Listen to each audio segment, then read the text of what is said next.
My job today is basically to give you an overview of how to use the State of the Coast website and the kind of topics that we talk about. So I'll just go straight in. We're going to start off with a little bit of background and aims of State of the Coast. Ian's already mostly covered this, so we'll skip over it quickly. But the bulk of the presentation is going to be how to use State of the Coast. We're going to go over this using three kind of hypothetical case studies that we've dreamt up that will give you an overview of, well, I'll just talk you through what we're going to do. We're going to do State of the Coast as an educational resource first, with an example about a local school teacher, then as a source of legal information, and then as a source of sort of funding advice and community outreach. And then finish with some final points. So, you've already heard this story. 2009 was our first version that was very helpful and relied on right up until our more modern iteration, which is the one that we're here to talk about today. This is an overview of the current topics that we have on the website. Really anything and everything relevant to the coastline that you could hope to know about. And also, as of this year, we have now our summary document. The main aims, as Ian has mentioned, are that we hope for this resource to be regularly updatable and live information. So that's the beauty of it being a website, is that we can keep this up to date, constantly relevant, constantly usable. We also hope for it to be a first point of investigation for further research and an accessible point of information. As Ian's mentioned, we want this to be usable by anybody who has interest. Our first case study, as I mentioned, will be using State of the Coast as an educational resource. So, I'd like to imagine a secondary school or perhaps primary school biology teacher preparing a unit on local coastal biodiversity. This is a critical topic to get young people engaged with, given the biodiversity crisis Scotland currently faces. Globally, we're in the bottom 25% of nations for what's called biodiversity intactness. This is basically a comparison between what biodiversity looked like historically to what it looks like today. So really, in the grand scheme of things, we're doing very poorly. For a coastal-specific example, there's been a 38% decline in the Scottish seabird indicator between 1986 and 2016. This is a measure of sort of breeding success and breeding numbers across many species, bearing in mind that 1986 was not the peak of this, was not the best time for this indicator, so really it's probably a worse situation than that. But anyway, this is really important to get young people engaged with, as our teacher knows and wants to tackle in class. So they're looking for a way to promote pupil engagement with biodiversity, and also looking to develop on some other learning outcomes, specifically developing independent research skills, which will set them up obviously in good stead for the future. So they decide to set their class a task. Create a fact file about a coastal bird or marine mammal found along the East Grampian coast. Describe the species' habitat, diet, migratory patterns, and any threats the species experiences. For this task, we recommend providing State of the Coast as a starting point. The kids will have many different species to choose from, over 35 species, and this is just the mammals and coastal birds. We have information on sharks and skates, like Lauren's talking about, lots of information on invasive species as well that I'll talk about later. For our purposes, we're going to imagine we're making a puffin fact file. It's my mum's favourite bird, so I thought, what better? This wee video shows you how to navigate from the baseline biodiversity page with a bit of background about in general biodiversity in the area into our puffin specific sheet. So this is a good example. We've got lots of small paragraphs of succinct, accessible information, diet, habitat, that kind of thing. Information specifically about the state of puffins in the local area and in Scotland more widely. Also some pictures as well to keep the children engaged. From our puffins page in particular, and now this is just from the information learned on State of the Coast, we learned that puffins feed on sand eels, herring and sprat. We learned that they're summer visitors to Scotland. They're classified as vulnerable in Scotland, and this is, to demonstrate this, we know that local burrows have declined by around 650 over the last 2 decades. They're threatened by climate change, with ocean warming influencing the distribution of their prey species, specifically sand eels, I believe.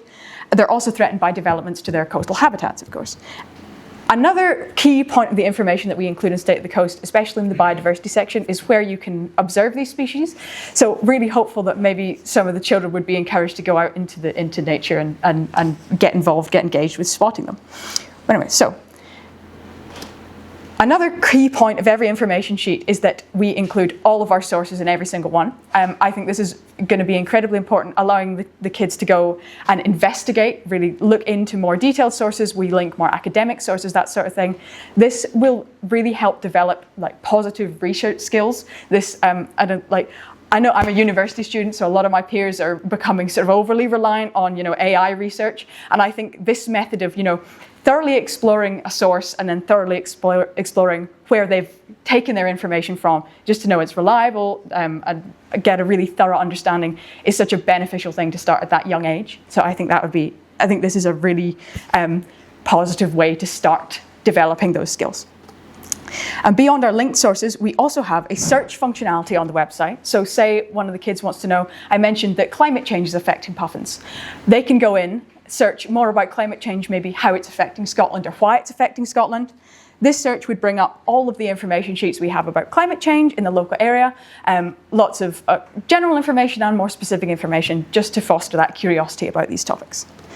So, success. We have a successful puffin fact file while also achieving these various other aims of promoting local biodiversity, developing positive research practice, and connecting pupils with these reliable sources. So we've picked our sources very carefully, and this can help if they want to go and do any more research in their own time, that kind of thing. They have all this information now available to them.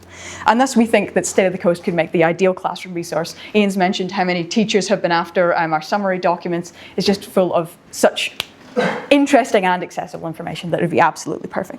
So, our next case study will cover the use of State of the Coast as a source of legal information. Coastal management, as many of you in this room will know, is a complex topic, lots of different people's opinions and priorities, and this can be especially difficult to navigate if you have no real experience in this world before. So I'd like you to imagine perhaps a newly elected councillor who's receiving lots and lots of emails about something being a construction project happening on a special protected area.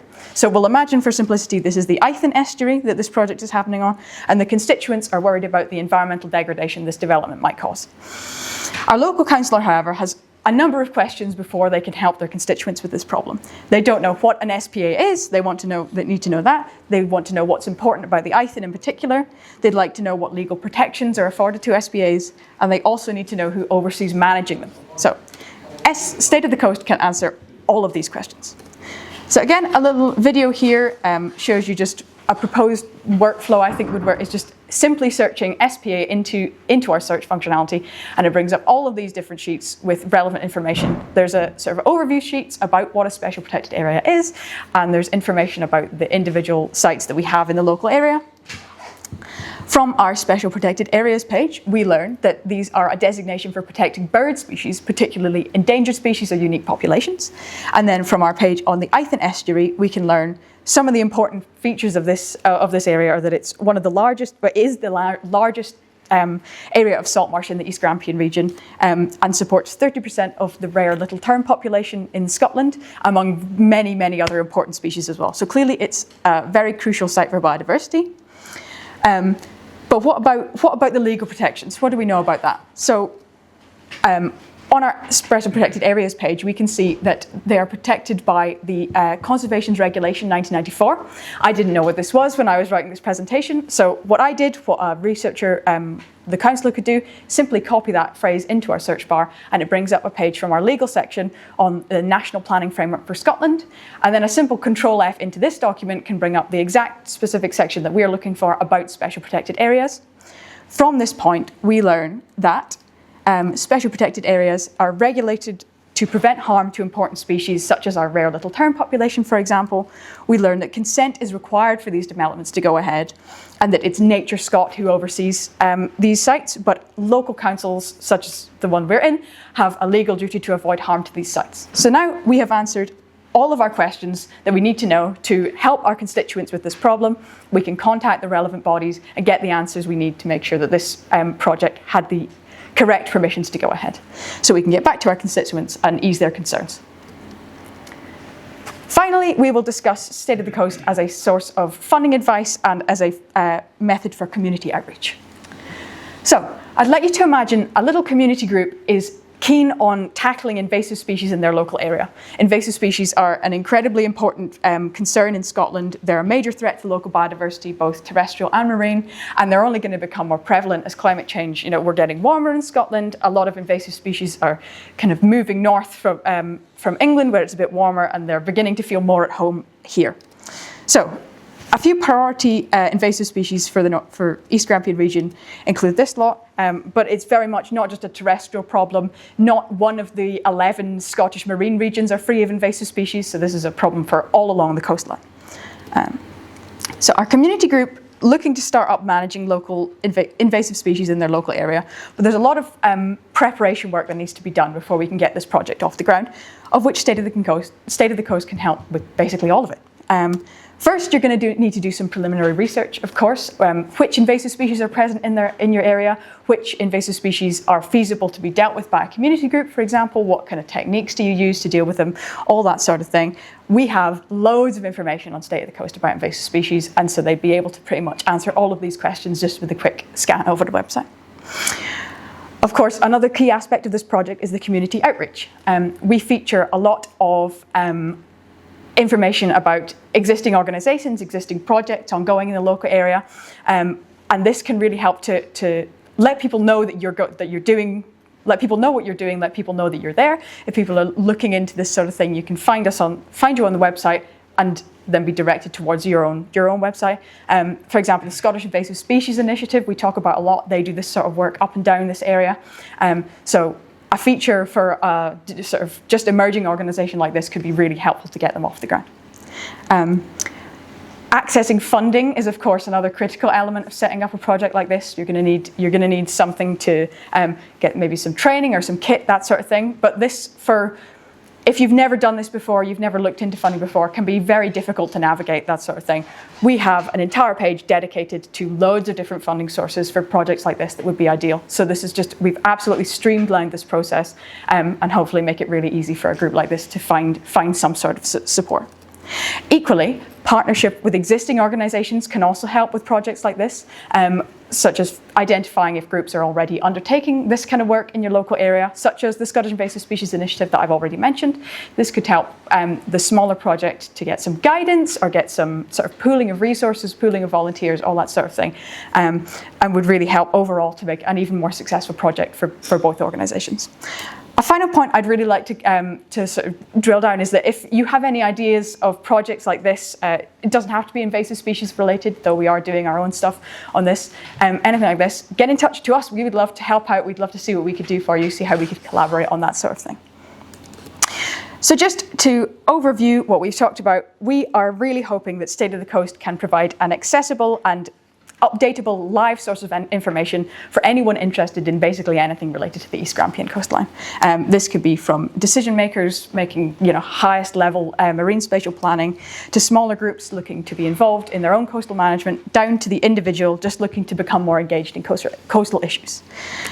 Future-wise, I think Ian will go into this in more detail, but yeah, just keep the website up to date, keep expanding, that sort of thing. It's the point of it is that it's live and it will continue to be live.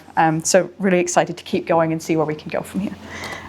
Finally, if you would like to contribute at all, or if you want to get involved, be that contributing a few information sheets, or you'd like to perhaps feature on the website, as I've mentioned, getting a shout out, or even collaborate on anything else, then please give us a shout. We'd love to hear from you. That's all from me. If you have any questions, please let me know.